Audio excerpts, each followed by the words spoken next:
अन्याय, भाभी भाभी कहाँ मर गई हो। यह कहकर एक जोरदार चांटा अतुल ने मीना के गालों पर जड़ दिया। चांटा इतनी जोर का था कि मीना जमीन पर ही गिर पड़ी कि तभी घर के सभी लोग वहां हो रहे शोर को सुनकर बाहर आ गए। मीना, क्या हुआ अतुल? क्या गलती हो गई मुझसे? मैंने आपसे कहा था ना कि मुझे आज अपने कॉलेज की पार्टी में जाना है, मेरे कपड़े प्रेस करके रखना, पर आपने नहीं किया। पूरा दिन बस घर में घूमना और खाना और काम ही क्या है आपका। भैया तो चले गए और इस जंजाल को हमारे गले बांध गए। मीना, अभी कर देती हूँ अतुल। माँ जी की तबीयत अचानक बिगड़ गई थी, इसलिए भूल गई थी। राधा जी, हाँ, जैसे पता नहीं पूरे दिन मेरी ही सेवा की तूने। साफ साफ क्यों नहीं कहती कि खा कर सो रही थी, इसलिए भूल गई। पूरा दिन तो बस यही काम है तेरा, पहले काम ना करना, फिर बहाना, और सारा दिन चढ़ना। कितने छोटे थे अतुल और रजनी जब मीना इस घर में ब्याह कर आई थी। सास की तबीयत ज़्यादातर खराब ही रहती थी, इसलिए मीना के पति और घर के बड़े बेटे रमन की जल्दी शादी करा दी गई ताकि बहू आकर घर संभाले। मीना ने भी अपनी जिम्मेदारी बखूबी संभाली, अपने देवर और नंद को अपने बच्चों जैसा प्यार दिया और सेवा की। पर आज वही देवर अपनी माँ जैसी भाभी पर हाथ उठाने से पहले एक बार भी नहीं सोचता। किसी को उसका समर्पण याद नहीं। लगभग 7 साल पहले रमन की एक बीमारी से मृत्यु हो गई और तभी से मीना बस इस घर की एक नौकरानी मात्र ही बनकर रह गई। एक बेटी है जिसे अपनी माँ से ज्यादा दादी की परवाह है। कुल मिलाकर आप कह सकते हैं बड़ी दुखियारी है बेचारी मीना। पूरे दिन घर घर का काम करती, देवर नंद सास और बेटी की फरमाइश पूरी करती और एक कोने में चुपचाप सो जाती। अपनी इन परिस्थिति के साथ उसने समझौता कर लिया था। एक रोज वह अपना पूरा काम खत्म कर खाना खाने बैठी ही थी कि किसी ने एक लात मारकर उसका खाना उसके आगे से सरका दिया। जब वह अपनी नज़रें उठाकर देखती है तो रजनी गुस्से से खड़ी उसे देख रही थी। और फिर रजनी कहती है, जब देखो तब रोटी ही तोड़ती हो, मुफ्त की रोटियां तोड़ तोड़ कर भैंस जैसी बनती जा रही हो। कल मैंने कहा था मेरी अलमारी को व्यवस्थित कर देना और मेरे कमरे के अच्छे से सफाई कर देना, पर वह हुआ नहीं, क्योंकि इस महारानी को खाने से फुर्सत मिले तब ना। मीना, रजनी मेरा सम्मान तो नहीं करती, पर अन्न का तो सम्मान कर। उसको कोई ऐसे पाँव लगाता है क्या? मीना का इतना कहना हुआ ही था कि रजनी ने एक जोर का चांटा उसके गाल पर लगा दिया और आगे से जो कभी मुझसे जुबान लड़ाई तो जिंदा जला दूंगी। सुनो, आज मैं माँ के कमरे से सो जाऊंगी और तुम आज रात ही मेरे कमरे की सफाई कर देना। मीना रोते रोते कहती है, पर इसमें तो काफ़ी समय लग जाएगा रजनी, मैं सोऊंगी कब? सुबह 4 बजे भी जागना होता है और अगर रात को आराम नहीं करूंगी तो सुबह काम कैसे कर पाऊंगी। रजनी, एक रात जो नहीं सोओगी तो कोई मर नहीं जाओगी और यह तुम्हारी सजा भी होगी मेरी बात ना मानने की। मीना बिना कुछ कहे ही रजनी के कमरे में चली जाती है। रजनी के अपनी माँ के कमरे में जाने से मीना की बेटी मेघा, जो हर रोज अपनी दादी के पास ही सोती थी, अपनी दादी से तो मैं कहाँ सोऊंगी, यह पूछती है। राधा जी, आज मेरी बेटी मेरे पास सोएगी, तू भी अपनी माँ के पास जाकर सो जा। मेघा ना चाहते हुए भी अपनी माँ के पास जाती है तो देखती है माँ अपने कमरे में नहीं है। इधर रजनी के कमरे में मीना सफाई करते करते अपने स्वर्गवासी पति से कहती है, आप तो मुझे छोड़कर चले गए और मुझे यहाँ तिल तिल मरने के लिए छोड़ दिया। मैं तो सिर्फ मेघा के लिए ही जिंदा हूँ और उसी के लिए ये सब सह भी रही हूँ। जानते हैं आप, वह भी मुझसे बात नहीं करती, पर मुझे इस बात का कोई दुख नहीं, क्योंकि इसी वजह से उसे इस घर में सब प्यार करते हैं, उसकी देखभाल करते हैं। मुझसे दूर रहकर ही अगर उसकी ज़िंदगी अच्छी है, फिर तो वह मुझसे दूर ही भली, वरना मेरे साथ उसे भी यह लोग नौकरानी बना देते। पता नहीं भगवान को मुझसे क्या दुश्मनी है, जो इतनी परीक्षाएं ले रहे हैं। जो जो मुझसे प्यार करते थे, उन सभी को मुझसे दूर कर दिया। पहले आप, फिर पापा जी, पर यह सब मैं सहूँगी, क्योंकि हमारी बेटी के भविष्य का सवाल है। वह वकालत पढ़ना चाहती है, उसे मैं पढ़ाऊंगी वकालत। मैंने अपने सारे गहने बेचकर उसका दाखिला भी करवा दिया है। पर यहाँ भी माँ जी के उसने कहा कि ये उसके चाचा ने करवाया है। चलिए कोई बात नहीं, नाम किसी का भी हो, बस मेघा का सपना पूरा होना चाहिए। एक बार मेघा की ज़िंदगी बन जाए, फिर मैं भी आपके पास आ जाऊंगी। अगली सुबह रजनी अब जब अपने कमरे में आती है तो देखती है उसका कमरा पूरा चमक रहा है और भाभी वहीं कुर्सी पर सो रही है। रजनी को मीना की हालत पर जरा भी तरस नहीं आया और उसे कुर्सी से गिरा कर वे कहती है,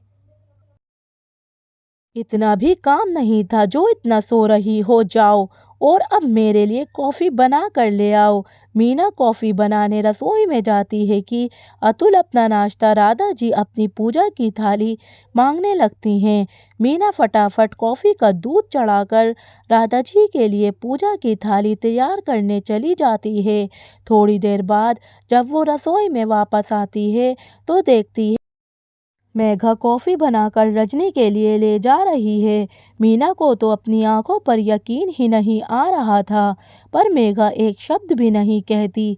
वह जब कॉफ़ी लेकर रजनी के कमरे में आ जाती है, रजनी भी हैरान हो जाती है और उससे पूछती है,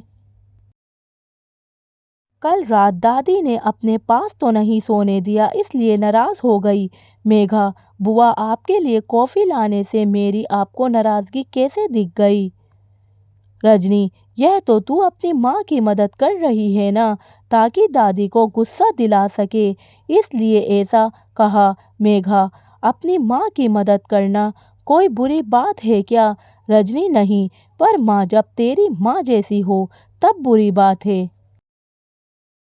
वह तो एक नंबर की कामचोर औरत है, एक बार जो उसकी मदद कर दी ना, फिर तो सारे काम तेरे। मेघा फिर कुछ नहीं कहती और वह वापस रसोई में जाकर अपनी माँ की मदद करने लगती है नाश्ता बनाने में। मीना जो कभी प्याज आधा काट कर सब्जी बनाने चली जाती है तो मेघा बाकी का प्याज काट देती। अगर मीना आटा परात में निकाल कर रखती तो मेघा उसे गूंदने लगती। इस पर मीना को गुस्सा आ जाता और वह कहती है, यह सब में अपना समय बर्बाद मत कर, अपनी पढ़ाई पर ध्यान दे। यह सब करने के लिए मैं हूँ। मेघा, आप मेरी पढ़ाई की चिंता मत लीजिए, मैं उसे भी अच्छे से ही करूँगी। यह कहकर वे वापस से आटा गूंदने लगती है। इस बार मीना उसे खींचती हुई बेसिन के पास ले गई और उसका हाथ धुलाने लगी और कहा, चुपचाप यहाँ से चली जा, ज्यादा माँ से चिपकने की जरूरत नहीं, अपना काम कर जो कि पढ़ाई है। बड़ी आई मेरी मदद करने वाली। मीना के ऐसे रवैये को देखकर मेघा वहाँ से फिलहाल तो चली जाती है, पर वे अपनी माँ की मदद करना बंद नहीं करती। उसके मीना की मदद करने से घर में सब अब अच्छा पीछे पड़ जाते हैं। फिर एक दिन मीना मेघा को एक चांटा मारती है, क्योंकि वे घर का पोछा लगा रही थी। मीना, किसने कहा तुझे ये सब करने? अब जब मैं ही तुझसे दूर रहना चाहती हूँ, तू क्यों मेरे पीछे पड़ी है? मेघा, क्योंकि मैं आपकी बेटी हूँ। मीना, पर मैं तुझे अपनी बेटी नहीं समझी। बड़ी आई मेरी बेटी बनने, आज के बाद से कभी मेरे पास भी मत भटकना। राधा जी, देखा मेघा, मैं ना कहती थी कि ये ऐसी ही है, पर ना जाने तुझे अचानक क्या हो गया है। आ जा मेरी बच्ची, अपनी दादी के पास आ जा। ये औरत किसी के प्यार के लायक नहीं है। फिर मेघा को उसकी दादी अपने कमरे में ले जाती हैं। पर मेघा फिर भी अपनी माँ के इर्द गिर्द ही घूमती है। मीना हैरान थी, आखिर इसे हो क्या गया है, कितना डांटा कल, पर फिर भी मेरे ही आजू बाजू घूम रही है।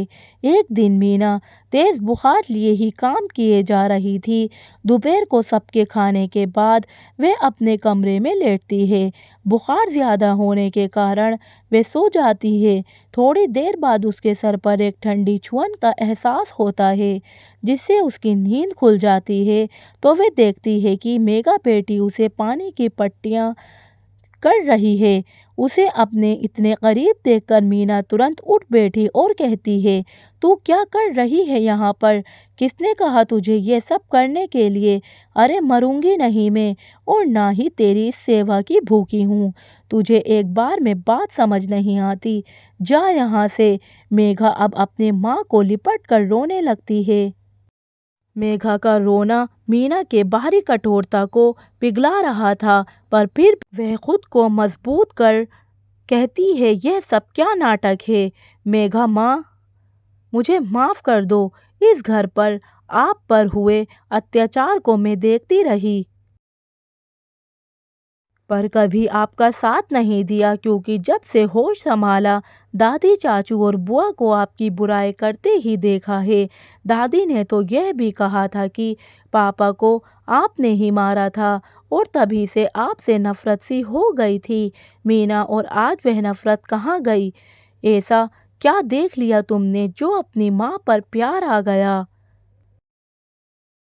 मेघा उस दिन बुआ दादी के कमरे में सोने आई थी, और इसलिए दादी ने मुझे अपने पास से भेज दिया। मेरी इच्छा तो नहीं थी आपके पास सोने की, पर और कोई रास्ता भी नहीं था। पर जब मैं आपके कमरे में गई तो आप वहाँ नहीं थीं। आपको ढूंढते हुए मैं बुआ के कमरे में पहुँची, जहाँ आपकी सारी बातें मैंने सुन ली, जो आप पापा को याद कर रही थी। आप इतने अत्याचार इसलिए सह रही हैं ताकि मैं खुश रहूं। सच ही कहते हैं लोग, माँ की कोई बराबरी नहीं कर सकता। आज मेघा की बात सुनकर मीना को ऐसा लगा मानो बरसों पुराना घाव सूख गया। उसकी जब टीस नहीं रही। मीना बेटा, मैं सिर्फ तेरी ही नहीं बल्कि कभी अतुल और रजनी की भी माँ हुआ करती थी। उनका लगाव अपनी माँ से भी ज़्यादा मुझसे था। उनको स्कूल के लिए तैयार करना, खाना खिलाना सब मैं ही करती थी। यहाँ तक कि उनके बीमार पड़ने पर भी मेरी ही नींद खत्म हो जाती थी। पर आज देखो, जब चाहे तब मुझे जानवरों की तरह पीट देते हैं। बेटा, ये सब मैं तेरे लिए ही कर रही हूँ, इसलिए तू अब मेरी मेहनत पर पानी मत फेर। मेरे साथ तेरा रिश्ता तुझे भी मेरा जैसा बना देगा, इसलिए पहले जैसी रहती थी अब भी वैसे ही रहना। मैं अपने ऊपर अत्याचार तो सह लेती हूँ, पर तेरे ऊपर अत्याचार सह नहीं पाऊंगी। मेघा माँ, अब आप चिंता मत कीजिए। जो मैंने भी इनको इनकी ज़ुबान से सबक नहीं सिखाया तो कहना। मीना बेटा, ये सब मत कर, सिर्फ अपनी पढ़ाई पर ध्यान दे। तेरे वकालत का आखिरी साल चल रहा है, इसे यूं बर्बाद मत कर। मेघा कुछ नहीं कहती और वहां से चली जाती है।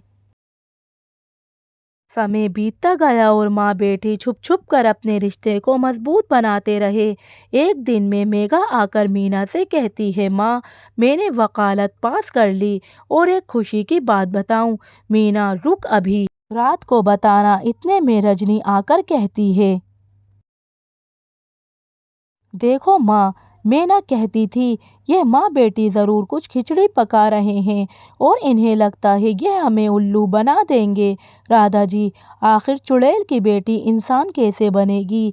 अच्छा हुआ अब से ये भी अपनी माँ की तरह ही यहाँ काम करेगी। मेघा दादी, आपने क्या कहा? चुड़ैल की बेटी? चुड़ैल? उस हिसाब से तो चुड़ैल की दादी हुई, और अब से माँ की जगह इस घर में काम करेंगी आप लोग। और मम्मी, इनके साथ कोई नरमी मत बरतना, और जो ये काम करने से आनाकानी करे तो देना एक जोर का चांटा, जैसे ये आपको देते आए हैं। मीना, मेघा, ये सब क्या बोले जा रही है? बड़े छोटों का कुछ तो लिहाज कर। अतुल लिहाज खुद इसके कान भरकर अब नाटक कर रही है। आपको तो मैं अभी बताता हूँ मेघा। खबरदार चाचू, जो माँ को हाथ भी लगाया वरना अंजाम बहुत बुरा होगा। अतुल, छोटी सी लड़की अपने चाचा को धमकाएगी, रुक, आज तुझे भी बताता हूँ। इतने में पीछे से पुलिस अंदर आ जाती है और उसको पकड़ लेती है। राधा जी, पुलिस, अरे ये सब क्या हो रहा है, क्या चल रहा है इस घर में? मेघा दादी, ये सब आप लोगों की यहाँ से विदा होने की तैयारी हो रही है, क्योंकि अब ये घर मेरी माँ का है। अतुल, मैं तो रहूँगा ही नहीं यहाँ, वैसे भी मुझे किसी की गुलामी नहीं करनी। राधा जी, ठीक कहते हो बेटा, रहे ये माँ बेटी यहाँ अकेले, हम भी तेरे साथ ही रहेंगे। अतुल, आप लोग कहाँ आ रहे हैं? मैं तो प्रिया के पास रहने जा रहा हूँ। वैसे भी उसके पापा मुझे घर जमाई बनने के लिए कह रहे थे, तो अब और अच्छा हो गया मेरे लिए। आप लोग अपना देख लीजिए, मुझे अभी घर से, यहाँ के लोगों से कोई रिश्ता नहीं रखना। शायद पुलिस को देख अतुल के भी होश उड़ गए थे और उसने यहाँ से भागने में ही अपनी भलाई समझी। राधा जी और रजनी चुपचाप खड़ी हो गईं। अब क्या ही बोलती वे लोग। मेघा, देखा दादी, चाचू ने तो एक पल में ही आप लोगों का साथ छोड़ दिया। अरे, जिस औरत ने बचपन से इन्हें संभाला, जब वह उन पर हाथ उठा सकता है तो उनके लिए हर रिश्ता बस एक सौदा ही है। अब आप लोगों का क्या कहना है? करेंगे मेरी माँ की सेवा या यहीं रहेंगे सड़क पर? मीना, नहीं लेनी मुझे किसी की सेवा और ना ही उनको घर से निकालना है। आखिर ये कहाँ जाएंगे बेटा? हम वैसे नहीं जो मजबूरों का फ़ायदा उठाएं। तू भी ये सब अब छोड़ दे, हम सब इन्हीं घर में रहेंगे।